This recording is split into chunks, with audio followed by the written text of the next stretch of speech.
This channel does not promote any violent, harmful, or illegal activities. All content provided by this channel is meant for an educational purpose only.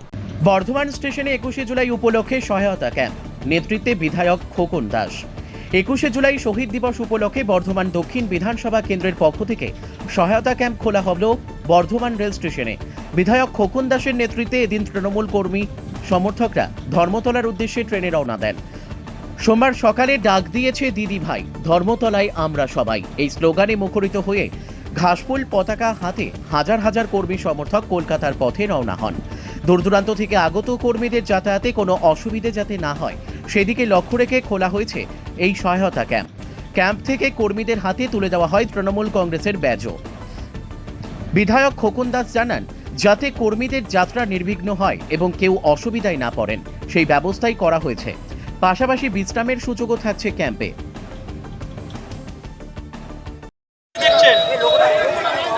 প্রতি বছরের থেকে এবার record সংখ্যক মানুষ হবে, কারণ আপনারা জানেন 2026-এর বিধানসভার আগে এবার আমাদের 21শে জুলাই।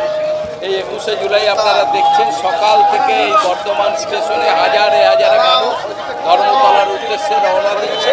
আমরা প্রতিবারের মতো এবারও আমরা এখানে ক্যাম্প করেছি, আমাদের ডাক্তারবাবুরা আছে, আমরা খাবার জল সমেত সমস্ত যারা আমাদের 21শে জুলাই যাচ্ছে তাদের দিয়ে আমরা সবাইকে আবেদন করছি যে ধর্মতলার উদ্দেশ্যে রওনা হবে।